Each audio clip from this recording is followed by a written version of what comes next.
Dude, we are officially like recording this right now, but at this moment last year, we pressed record for the first time, January 4th, 2022. It's pretty amazing to think about how a year ago I was so nervous to be on the microphone and just doing this with you all the time. And week after week, I still get nervous. it's still like even Right. like Personally, I didn't know what we were getting ourselves into because I know you came to me about starting a podcast. And, I was like, hell yeah, let's do it, man. I think coming off of the episode we had on my podcast, I felt we had something to say. I actually have a little bit of anxiety, but a year ago, I almost wanted to back out of recording and doing this entirely. And I'm just so thankful that I didn't. Can I say Whoopsie out? Is that like bad? I don't even know. But honestly, like I wanted to just be like, I can't do this. I can't do. But and that's just my anxiety with like. You know me, I'm always worried about how I'm feeling to other people. So, just being able to have another full year of experience with my best friend who I can call a brother. I love you, man. This has been a journey that, I'm stoked to continue. Anthony, thank you. From the bottom of my heart, I love you to death. And to our viewers, thank you for tagging along. Welcome to One Set. What's up, everybody? My name is Anthony Irvin. You beat yourself? Yeah, CB myself. Yeah. Okay. I'm Jim Green. Don't even need a hit of traffic light. Okay, good. Welcome to One Set. Dude, here we are. Season 2. It's pretty awesome, man. Still can't believe a year ago I was so nervous. And like I was saying, I am still nervous every time that we jump on here. Same, dude. It's cool because like we're just chatting, having conversation, right? It's not even like it's not that deep, right? Exactly. It's not that big of a deal, right? Yeah, man. And it's just the fact that like we said before, it's you just getting a year into this, and we had a couple of our clips quote unquote blow up. We've had people come to us that we wouldn't have thought who have been watching, saying like, hey, we really like your content and everything. So it's been cool. And just first off, for me, I want to say hope everybody had a great New Year's, Christmas. If anybody that listens celebrates any other holidays, Hanukkah, Kwanzaa, all those, hope you guys had a great time. It was a busy month for us, and we actually like batched all our content in the beginning of last month so that me and Jim could actually enjoy our family time. And because December for both of us is very busy for us, so I thought we had a good idea of just making sure we had all our content put out in the beginning of the month. So this is like our comeback episode in a way, because we haven't really seen each other in this type of way in almost like A month. 4 or 5 weeks. Yeah. So it's definitely been, this is like the comeback episode for us, so we're excited. I'm excited to get season 2 started. How was your Christmas, man? Fast. I mean, it's just I really tried like proactively to take time to appreciate the holidays this year, just because like 2020 was like the COVID year, right? So everything was a little skewed. 2021 actually was when I had COVID over Christmas, so didn't get to see my I really made it a point to like watch a few holiday movies to try to like get me into the spirit. I was like excited about decorating my parents' tree this year and their house. Yeah, I really like tried to value the holidays this year because I feel like the last two were like just not what I'm used to, if that makes sense. Right. Yeah, So I agree. It feels like the whole holiday was like it felt normal for the first time since like pre-pandemic. That like Yeah. you didn't have any restrictions, you didn't have anything like hovering over you. Like, oh well, did you quarantine for 3 or 4 days before coming over here? Like, I felt like you didn't have to worry about asking people that. So it felt good to just have that anxiety off of you for once. yeah, it felt really good. I mean, your pre-pandemic last Christmas, like previous Christmas before the pandemic, you didn't even have like a son yet. Like you and Jen were just like married and Right. like kind of doing your Just chilling. normal Christmas Day stuff. Yeah, seriously. Yeah. Do you have any like lingering holiday things coming up, or is everything like is your platform still up? Is your tree still up, or did you guys break that all down already? Over the weekend, we took down our outside decorations, and Okay. she will leave the platform up till Little Christmas. So this coming weekend, coming up probably Sunday, I think we're planning to just start taking the platform down. So that'll be a process in itself. But usually that takes just a day. We'll just, it just like anything, it takes a lot quicker to tear stuff down than it is to put things up. So Sure. we'll just start putting everything back in boxes and everything. And so we're trying to get little guy to just have his last couple nights of like looking at the platform and everything because he really loved it this year. So I think he's going to have he might have a little tantrum when he starts seeing it going away. Yeah. I mean, I think like as far as my parents go, I think it was like it was like the weekend after Christmas, the tree and all the decorations stay up, but the weekend after that, my parents were always just kind of like, all right, let's start taking everything down. Let's start putting everything away. Like it's getting to we're in the second weekend of January. So, yeah. So I know like this weekend, the tree's going to stay up. I have like a holiday exchange going on Saturday. So once this releases, it will be the next day, Saturday. But then I'm pretty sure after that is when it's like, okay, we're back into the regular routine of like regular life. The holidays are behind us. Let's move on. Right. Right. It's like, just like I was saying, back to reality. Yeah. Yeah. Sure. Yeah. This week, like with teaching, it's exciting to get back. I mean, I'll speak for myself. I'm excited about getting back into like a regimented schedule situation because like the holidays for everybody, it's so all over the place and different, right? So it's nice to kind of feel like, okay, some normalcy, we'll say, right? So I'm pretty stoked for that.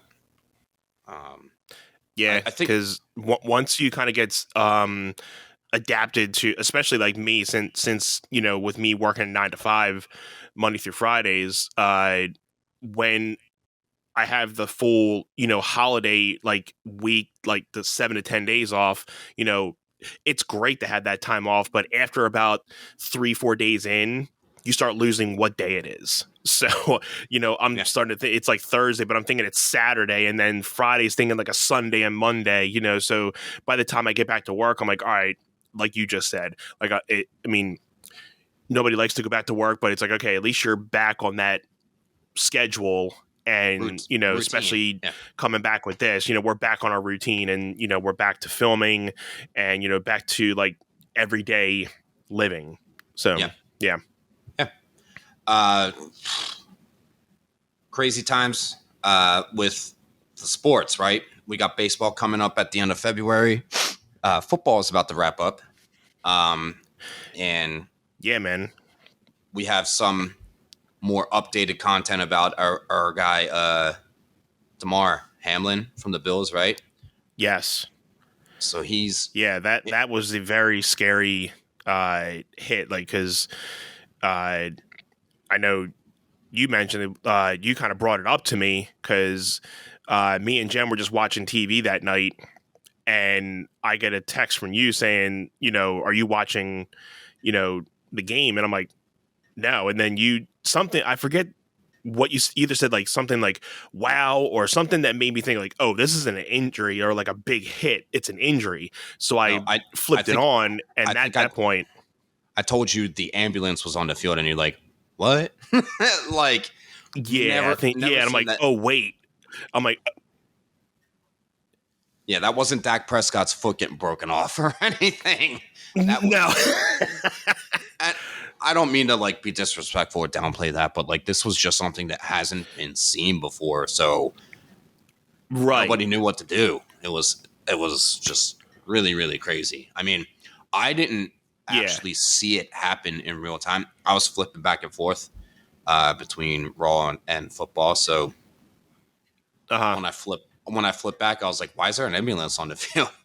And then I think they showed the replay once on TV, and then they stopped showing it. Like someone was like, stop. And then I found it on Twitter, and that's what I sent to you. I was like, dude, this is like insane to see, because he looked fine and then just like collapsed. It was just... Yeah, I was not expecting the collapse. Like when I saw him take the hit, I was looking for something to break. I was looking for like, you know, a bad, you know, coming down on a tackle or something. But, you know, the guy got up and I'm like, okay, what happened? Then he collapses. I'm like, oh my God, you know? Yeah. So it's something like you don't see. And then you saw the ambulance, you saw the players, you know, getting emotional and everything. I'm like, okay, this is serious. So yeah, it was just something you don't see every day. I mean, you get dudes that get like knocked out. You get guys that have like big hits, but it's very rare that you see something like that. Mm-hmm. Yeah, I mean, did you see when Nick Foles was laying there and the dude next to him was doing the snow angel thing? I did not, no. Yeah, so Nick Foles got laid out, and he was just laying there, and the dude that took him down, that sacked him, started like throwing snow angels on the field, and I was like, what if he's like legitimately hurt? Like, you look like a complete asshole at that point, right? So yeah. I don't know. I mean, I get like being like I get celebrating. Oh, you did your job. You took down the quarterback, but you take them down and then they're just laying there. Like, for all you know, they're severely injured, right? So I think that there's, you know, what is it? What's the penalty? Unsportsmanlike conduct, when they are acting unsportsmanlike, right? There you go. That's pretty so spot on, yeah. But it's so weird to watch like the victory dances after someone makes a touchdown. Like, they keep it really like light and fun. And then and then because they used to get called on that a lot, but they've been able to let them kind of do their thing every once in a while. Because I'm like, dude, they got a touchdown. It's entertainment. Let them entertain for 5 seconds for the camera. I mean, they're not doing anything unless they're doing like some type of like wrongful gesture or something, throwing up gang signs or something like that. You know, then gang. gang. I don't know any gang signs. So I'm just like, yeah. Yeah, you just say gang gang and just leave it right there. Yeah, just leave it leave it for your imagination, people. Gang gang. Yeah, but in all seriousness, we have seen that from today that Damar Hamlin has seemed to regain some consciousness, and I know you were just coming back from Maryland tonight. I'm not sure if you've seen this, but he actually wrote down on some piece of paper to his doctor. He asked who won the game.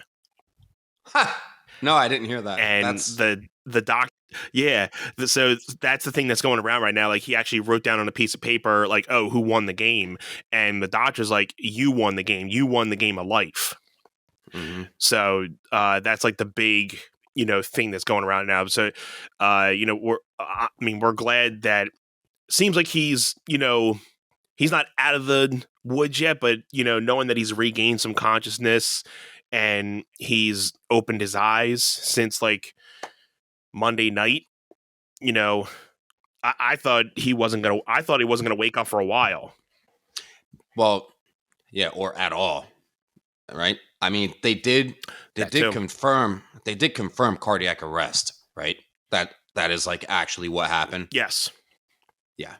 So to think that he went into cardiac arrest and they were doing CPR on him for like minutes,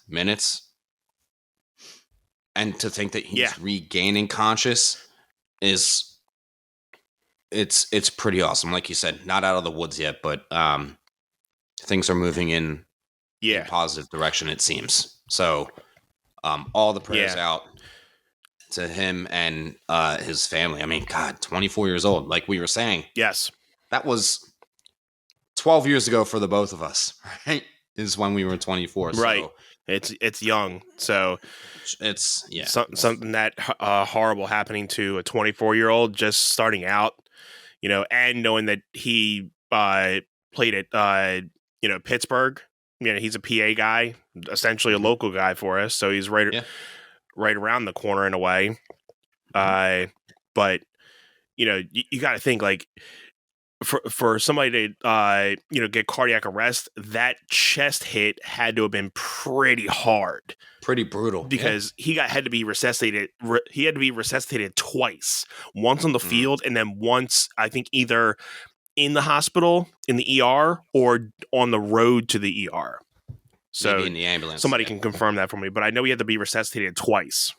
Yeah. So that I can't imagine his family, what those couple hours and that next day had to have been like, because you don't know, like, is he going to get better? Is this just going to be him? How he's going to live? But thankfully he's regained some consciousness.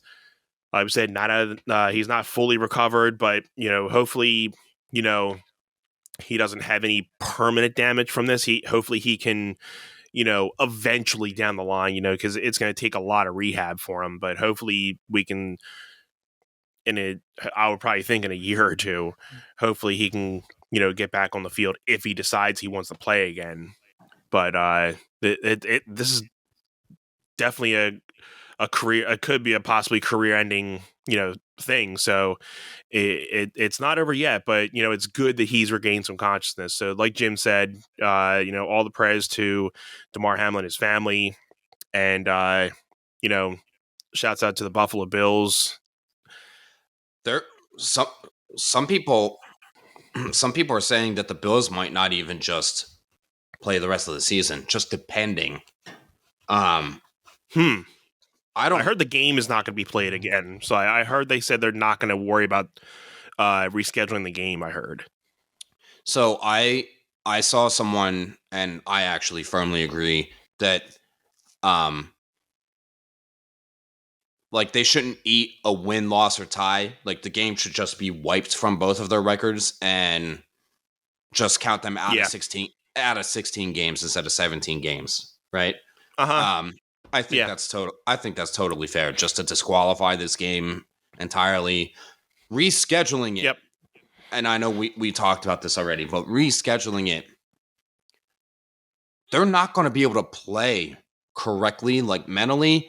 It's going to be a very compromised, complicated situation. So it's almost just like, just wipe it entirely, get rid of it, So yeah, I think, like you said, it's unnecessary. I mean, it's one game. They can work around it. We're so close to the playoffs, and I think both of the teams are already pretty much in the playoffs anyway. So they've already both clinched it's not gonna, the playoff I don't think berth. it's really going to hurt. Yeah, so it's really not going to hurt either one of them. So, I mean, the only thing is the seeding, and I don't think anyone really cares that much to contest it. Yeah, like whoever comes up and says, "Oh, that's not right. That's not fair." Whoopsie.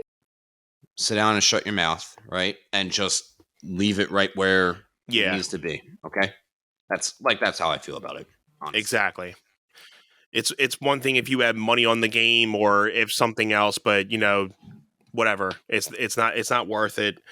A life was at stake, and the whole, especially on being primetime television, a lot of people were watching that game. It was you can't deny that it was a very important game, but it doesn't matter when a life is at stake in that type of situation. So, but again, before we segue out of this, just one more time, I think we'll leave it as I think his donation link for his foundation, we'll leave it in our comments if anybody, if they haven't yet, they want to, send some money over to his foundation, which has been, outstanding. I think his monthly thing for that is usually maybe $2,500. It's reached at this point like $5 million of funding. So that's incredible. So cool. It's so cool. So, I mean, yeah, so we'll leave that in the description if anybody wants to, send some donations. We'll probably put a little donation in there too, just because, we're both football and sports fans, and, this is definitely something that, shook the whole sports entertainment field. So, the One Step Bros are giving all our love and support to the Hamlin family and Damar Hamlin himself. So, speedy recovery, my friend. Absolutely. I mean, talk about my favorite team outside of my hometown team, which is the Eagles. Like, they're it. And I just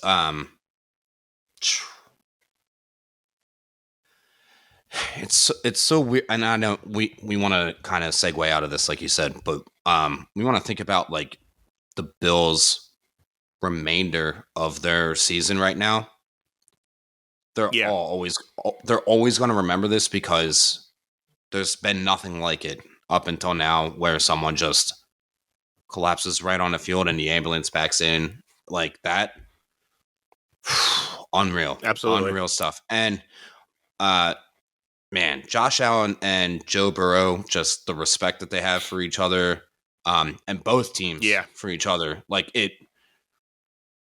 That was really, really cool to see. And actually, like the Cincinnati Stadium, I don't know what the name of the stadium is. I'm sorry, but just I forget the name of the stadium. But the respect that was felt by the fans in attendance that were like, yes, this is no joking matter right here. Because Philly, whew, right? Cringe.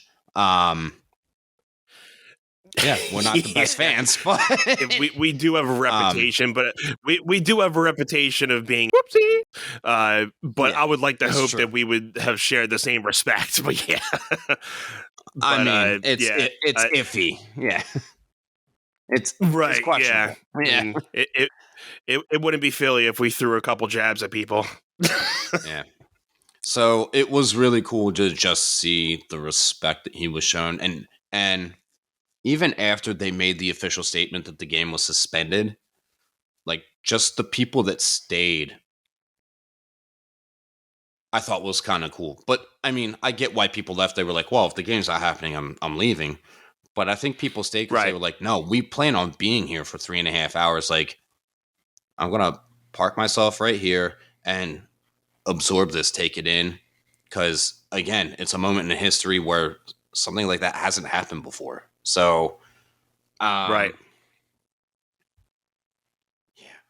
it's hard to get away from this because of like how it's impactful just that it something is. that, again, doesn't happen often. It's like something that, especially if, in your sake, because I mean, you're just getting into, watching a lot of sports at one time and everything. So this is something that like is almost kind of brand new to you as well. You don't get to see too many injuries like that. And plus for me, I mean, the last injury that really wowed me, I believe was when I was watching March Madness, and I forget the guy's name, on Louisville, and he ended up going up to try to block a shot, missed it, came down on his leg, and his shin cracked in half. Oh, The whole like sideline, the dudes were just like, "Oh my god!" And you can just, because obviously it was live television, and not to be too cringe, but like he comes down, you didn't see the leg snap at first, but then he lifts his leg up, and you saw the white bone just coming out of his leg. I'm like, "Oh my god!" So it took him 2 years at least to come back. Because I mean, with a bunch of rehab, and so that was one of the craziest injuries that I saw. But yeah, it's something that with sports it happens, but you hate to see something like that happen to athletes. So, right.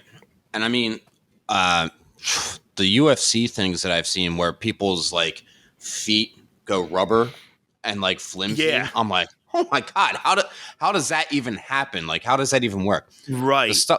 The stuff with Shy and I were just talking about this because there's that show, The 9 Lives of Vince McMahon. It's, if you haven't seen it yet, I don't think so. She was asleep, and I was just up watching it, and pardon me, sorry. We were talking about why like the chair shots to the head stopped, and it's because Vince was like, oh yeah, everyone smash each other over the head with a chair, that's entertaining, but the like concussion protocol got so heavy on his end, and that's why I was like, I mean, number one, their livelihoods are at stake, and their health, their overall health, not just their mental health, but like everything was on the spectrum, and Vince was just like, stop, right? And right. Going to PG, eliminating the blood, made a big difference. I know that they like blur the lines right there right now, but that's why when Cheyenne was asking me like, how come wrestling like changed over so much, I was like, well, and then the Vince McMahon show came on, and the Vince McMahon show came on, and I was watching, I was just like, oh, like it really explains a lot of the stuff that was happening behind the scenes that you and I didn't catch because the internet wrestling community, the IWC, wasn't that like in depth involved yet. Like, we have our one friend from LTG that we follow that is like journalist and like really follows up on factual reports, and like we appreciate him and love him for all that he does. Who we met at WrestleMania, and he was just such a super cool dude. Our buddy Jon Alba, right? Yes, big shout out to him. Big shout out to John. And you're not on Twitter like I am. He actually just posted that he has, he's been seeing a doctor. He has some hearing loss in his right ear, I believe. I think he mentioned it on his Facebook page. So I think I saw him write something about his face on his Facebook page. But yeah, I the only time I'm really on Twitter is if like I get a decent notification about something, and I'm like, all right, let me read this real quick, and then I'm off. Like, that's the only platform right now I'm just like, don't care unless I see something that is like decent to kind of just scroll and look at a news feed or something. But other than that, like, I got to say Twitter's definitely the least popular of my social medias that I do. So Yeah. I just never got into perfecting it. I was more into it when I was starting out with music, but then I just slowly started getting more into Facebook and Instagram and kind of just getting those two, and then more now TikTok. So Twitter's kind of been like on the back end. Yeah, you're appropriating your energy towards different networks because Facebook, if I had to say, it's more your older audience, right? Like our age and older. Your Instagram is like our age and younger. Twitter, I feel like, is all over the place. I feel like it's a little mix and match of like everything, but I feel like Instagram is where it is because everyone just posts photo or video content, and that's where it lives. I feel like Facebook is more people like, oh, here's a picture, but also let me talk about what the picture means, and the description is like more highlighted. Twitter, I feel like, is mostly talk, but then the picture is like after the fact. Does that make sense? Yeah. I mean, like I said, that like each platform has like their demographic, where like Twitter, like I said, I think it's just more niche savvy. It depends on like what niche you're going after. Sure. Where Facebook, I mean, you have a lot of different age groups, but I feel like you definitely have a certain age group that's more popularized on Facebook, and vice versa with Instagram and TikTok. But I feel, Twitter is like, it just depends on where you're searching, what niches you're trying to look for, so it's very mixed. Sure. I think Instagram is more like picture savvy, and TikTok is obviously more video savvy. Right. Twitter to me is more like, hey, I'm going to say this, I'm going to tweet it, and that's going to be it. There's not a lot of photo sharing. I mean, there is, but I don't feel like that's when I'm scrolling through Twitter, it's more so people just text. Like it's a lot less visual and more. Yeah. We're just talking, right? Yeah. It's not too, like you said, not too much like picture and video content. It's like you said, it's more just text posts and reply to this, reply to that. It's more community based, I'd say. Yeah. And Snapchat's just for cheaters, right? We've already established that, right? Yeah. Okay. All right. All right. All right. Remember MySpace? MySpace? Yeah, that thing. Who remembers MySpace? Dude, being able to, who remembers LiveJournal? There we go. That's the fun talk. Ooh.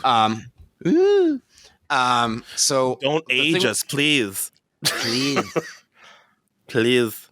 Remember when Facebook was only available to college students? That was like, I remember when you introduced me to Facebook. I'm like, what the is this? Whoopsie. Like, because like you said, it was just college people, and I'm like, I mean, do I really want to keep in contact with these people? I mean, keep in contact with me, but then then it started bringing family members in. And I'm like, all right, now I really don't want to be on here, because then then you're going to be having every person's parent be like, why did he post that? Why did he do that? You don't really mean that, do you? Delete, unfriend, delete, unfriend. unfollow. Until you get to where I am, where I'm like, deactivate. I'm done. just okay, cut. Okay, cut. Yeah, I'm done. Yeah, I mean, honestly, I literally sign into my Facebook so that I can get this link from you to be able to do the episode, and then deactivate. I'm gone. And it's tough. It's like when you run into people that were like, oh, I was such a diehard wrestling fan in the mid to late 90s into the early 2000s, and then it's like, wow, why didn't you keep up with it? And I'm like, oh yeah, remember when Anthony and I didn't follow wrestling for like years? We didn't care. We're like, it's just dumb, and we're not invested. Yeah. And that's like, Right.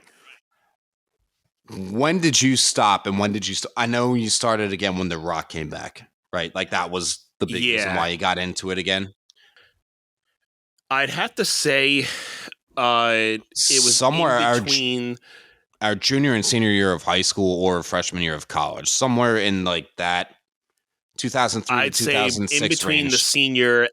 Yeah, I'd say in between coming into the senior or out of the senior year of high school and into freshman of college, I stopped watching because I don't even remember watching any type of wrestling when I was in college. Maybe just flipping it on once and be like, oh, this is cool. All right, bye. But like you said, once I saw the advertisement about The Rock coming back, I'm like, all right, I'm sold. Let me see, because I haven't seen The Rock in forever. I remember the whole spiel he used to do. But I think the last match I remember was the WrestleMania 17 match with Stone Cold and The Rock. Rock and Austin. That whole promo, Rock Austin. That was, I think, 17, because I don't really remember too much of 18 and 19. So, so it had to have been their second out of the three that they did that I stopped watching, maybe after their second match. So I can't date that. You'll have to look it up for me if we have the time. But yeah, I actually have you. So they did 15, 17, and 19 in 98. Yeah. Oh, no. That will be Mania 99. Yeah, because Mania 98 was Stone Cold and Shawn Michaels. So Mania 99 was Rock and Austin, where Austin beat The Rock. Mania 2000 was a Fatal 4-Way with Triple H, Rock, Big Show, Mankind. Mania 17, Austin, Rock, Austin won again. Mania 19. Yeah. Remember when like Steve Austin walked away from WWE because Vince was like, "Oh, we're gonna put Brock over you," and then that's why I think I had stopped at that point because when Brock came in, I was not watching. So I think I literally somewhat after that 17, I stopped watching. I don't know what made me stop watching, but after that Mania, I just black out. So, SummerSlam 2000. Oh, shoot. I want to say SummerSlam 2002 was when Brock Lesnar defeated The Rock for the WWE Championship. Yes. And it was like, I think that you were gone just before then, and the new era started to unfold right about there. Yeah. Because they have The Rock versus Stone Cold at Mania 19, where The Rock actually wins, but I'm pretty sure he's the heel going into the match. The 17 match was when it got real weird because you had Vince McMahon interfere, team up. Like, he and Stone Cold joined forces. Stone Cold became a heel, and The Rock kicked out so many times. I was just like, this is bizarre. Like, I actually started to dial back then. I was like, this is just ridiculous. I think, jeez. Okay, so you dipped out of wrestling before The Undertaker came back as like the American Badass, right? Or that was right about when you dipped out? Right about when. I vaguely probably remember when he started becoming the American Badass, but I think I probably dipped out soon after that. I'd probably say I maybe he debuted it and then I got out a little bit after it. Sure. I vaguely remember it though. So when we were both checked out, okay. So like Hulk Hogan versus The Undertaker when The Undertaker was the American Badass and when Hulk Hogan was slowing down.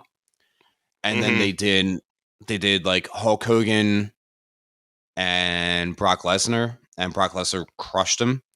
And then when Randy Orton started going on his like big run and tear, and John Cena was like running the company, I think is when we were both out. We were like gone. We didn't even care. Right. That whole attitude era, the whole ruthless aggression era. Yeah. Yeah. I don't remember any of that. You know, I don't remember anything from Evolution, that whole era. Don't remember any of that. So, like I said, I probably have a whole almost 5 to 10 years where I just didn't even like care about it. Yeah, I think that's a lie. I don't think it was that long, but I'd say probably 5 to 7 years where I was just like, I had no care in the world about it. Yeah, I think it's important also to acknowledge, like Vince buying WCW was huge, and when they didn't have that WCW competition, like they just didn't feel like they had to try anymore, right? And then they won. TNA, there was no competing. TNA was like trying to give them the budge, and they were just like, "Yeah, who are you?" Right? Get out of here. Yeah. Whoopsie. Please. Yeah, right? whatever. Yeah, whatever. Yeah. No, and then I think AEW came along and Triple H doesn't want to admit it, and Vince would never admit it, that it's like competition. No. But you have top notch stars that are gonna put eyes on your product, right? Mm-hmm. I will say I thought it was going to be a little bit better. It was strong up front. Like they had a really nice like first year and a half or two, but it does feel very WCW right now. So, and I still haven't caught on to it. Like I watched it when it first started, but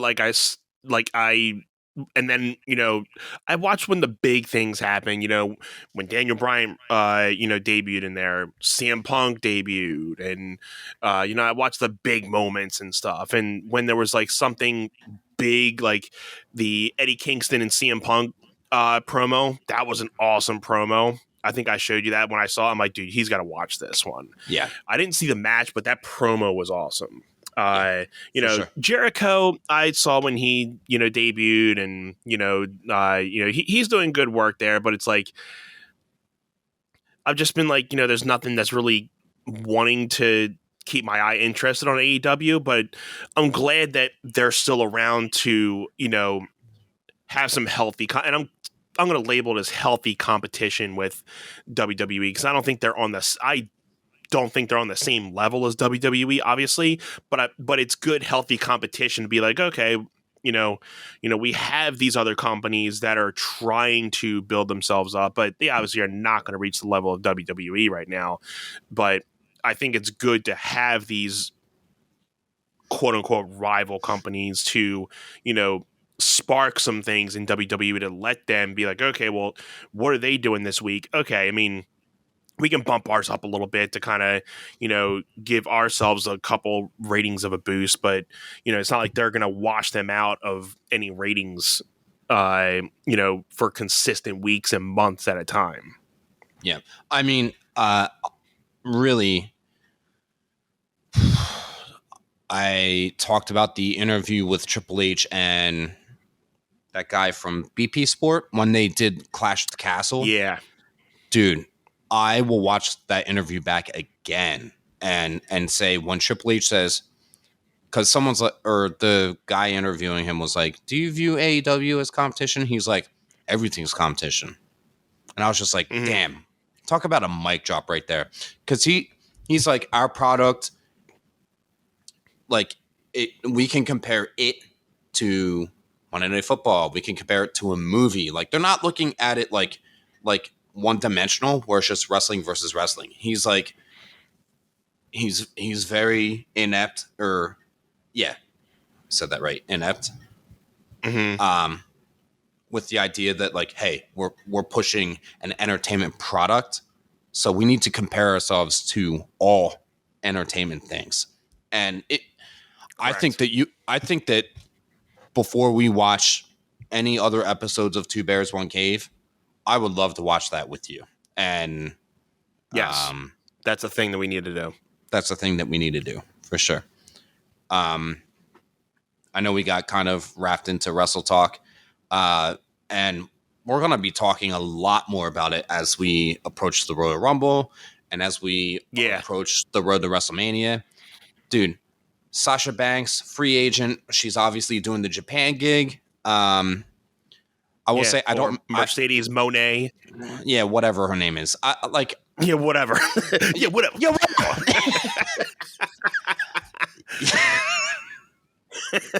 Yeah, I gotta say, not for nothing,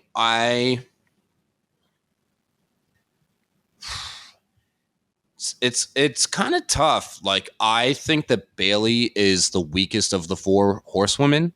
In the ring. In the ring. Yeah. I would say Charlotte first, Becky second, Sasha third. Mm-hmm. On the mic.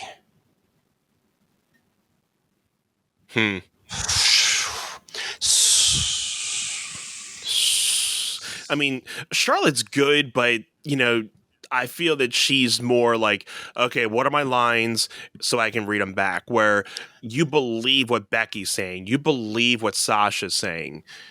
Bayley's good too, but I'm not going to say Charlotte's the worst out of them.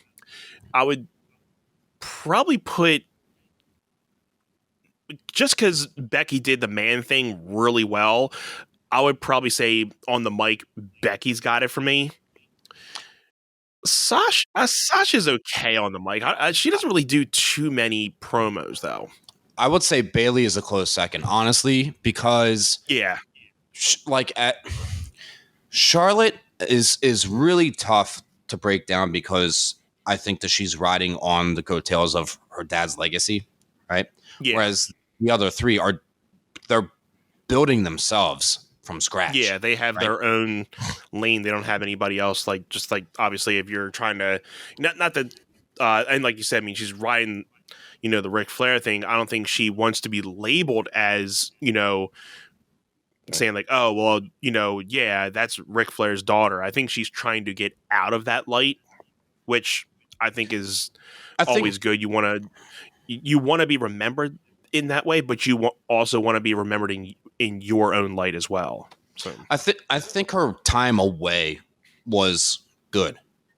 Yeah, for her, right? Mm-hmm. I think Bayley's injury and when she was gone. Now, I will say this: Bayley carried what was it, the SmackDown Women's Belt through the COVID era. Yes. I think she was most entertaining thing on TV during the earlier parts of the pandemic where they did the Thunderdome. I thought she definitely gets kudos points on that front, right? Mm-hmm. Mm-hmm. Becky picked the perfect time to get pregnant so that she could get away from that, right? Yeah. Yeah. Seriously. She's like, Seth, put a baby in me. And she's like, I'm cashing in my money in the bank. I'm cashing my money in the bank.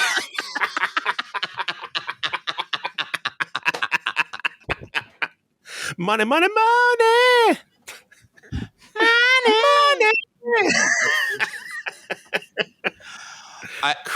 I actually did like how Sasha took the backseat to Bayley during all of that too. She was just kind of like, whatever, like. But I also think that that's a testament to her piss poor attitude problem, right? Which, guess what? She has one, right? Yeah, I mean, to say Sasha was saying like, "Oh, well, I deserve to be making just enough money as like Charlotte and Becky." I mean, yeah. You can say the same thing about any other wrestler. I'm sure there's tons of wrestlers that are saying the same stuff like, oh, I mean, I deserve the same amount as this wrestler or that wrestler. But, again, sometimes it's just a business, I mean, you could say that with any profession. I mean, I feel I deserve more money for playing shows because this person's making more money in this and I have just enough talent. But he may have more experience. He may know more, he may have a better network than me. So, sure. it's business, I'm saying, and I think, you can have those same things about your profession, and, there's always ways that you can say, I deserve more money. But if you don't back up the results with it, not saying this Sasha can't back it up. I mean, she's a good wrestler and all, but I don't think she's on, I'm going to say this roughly. I mean, I don't think she's on the same level as Becky and Charlotte. So I think that Charlotte is more technically sound in the ring. Like, I watch her connect, and I feel like Sasha and Bayley botchamania left and right, and like just off and on here and there. I feel like Becky is just so good and confident on the mic that it's easy to like overlook some of her in-ring technical flaws. Mm-hmm. Right. I think that Charlotte is technically way more calculated in the ring, and she connects more frequently. I can't stand her on the mic, so I'm just like, same. Miss me. Okay. Yeah. Let's take the next 4 women on the roster that you think are like 5, 6, 7, 8. Is Bianca Belair in that next 5, 6, 7, 8? I'd say. I mean, she's got the athletic ability, mic skills. She could be better. Yeah, it seems phony to me sometimes. Like she is so stupid strong.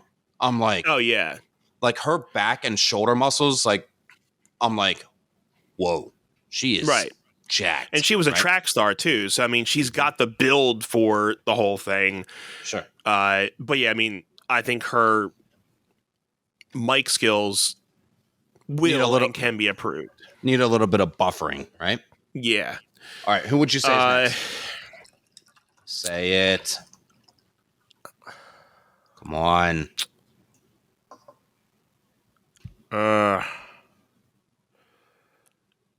I want to put Liv Morgan in this next top 5. I'd put her at number 8. Yeah, because I feel she's the same way. I mean, she's gotten better. I think I said this in the last season that I would say she would be given the most improved wrestler of 2022, just because she got the time to shine, and I think she rose to that occasion. Typical wrestling thing. I rose to the occasion. But yeah, I would definitely say she was the most improved out of the last year. Yeah, I mean, what do you think? Let's get one thing straight. Ronda Rousey is not my top 8. Okay, I wasn't even going to mention her. No, to me, horrible.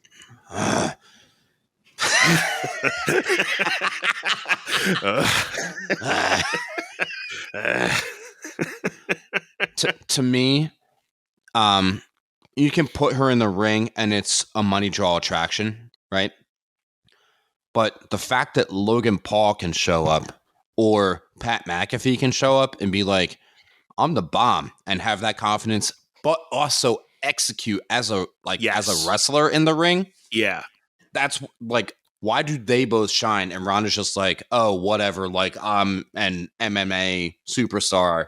So I just think she doesn't care about being the wrestler persona. She's just going off of her name. She just continues to think that her name is going to carry it. And yeah, her name is a household name. She has the whole UFC thing behind her, but I don't think she cares about the improvement of the ring skills. She just thinks, oh, okay, well, I got the concept down and I'll just ride off of that.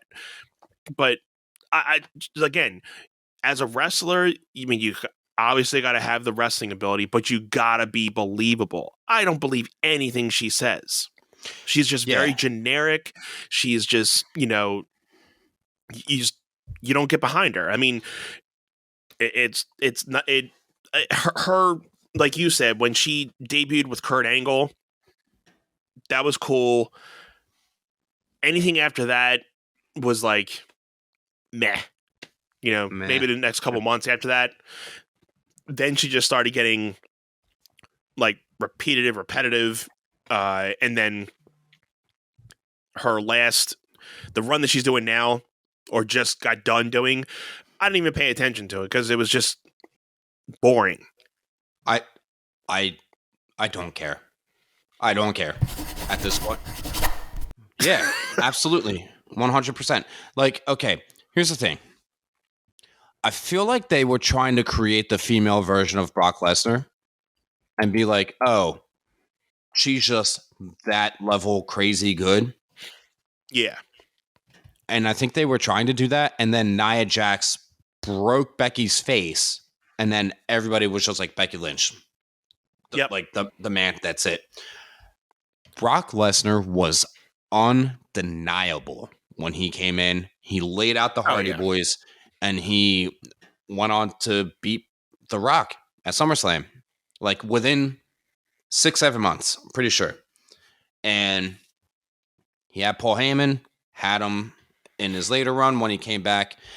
Now, he went to UFC and, not premeditated choreography, not sports entertainment, real fighting. So he was a very believable champion when he came back. And I don't know if he negotiated his contract with Vince or if it was actually like, I don't know if Paul Heyman actually, like, I don't know how all that worked out. But yeah, they made him the guy to beat. The guy. I mean, he beat The Undertaker's Mania streak. Like, he was the guy. Roman Reigns couldn't beat him. Seth Rollins cash-in happened. That was Mania 31. Mania 34, Roman went to face him. Lost. Right? It was like this guy was untouchable. Completely. The Ronda thing, they tried. But I wasn't like, oh, you're like, and maybe them putting Becky over her, which was a real weird finish at Mania 35 when we went, right? It was like real. Yeah. It was goofy. That'll definitely be, a very, skeptical finish of like one of the most skeptical finishes for the women's division for WrestleManias. It was, but yeah, the closing of the show. So underwhelming. So underwhelming. Yeah. So they just called that like, okay, good night, everybody. It's 2:00 in the morning. Go home. And I was like, why do I have sunburn?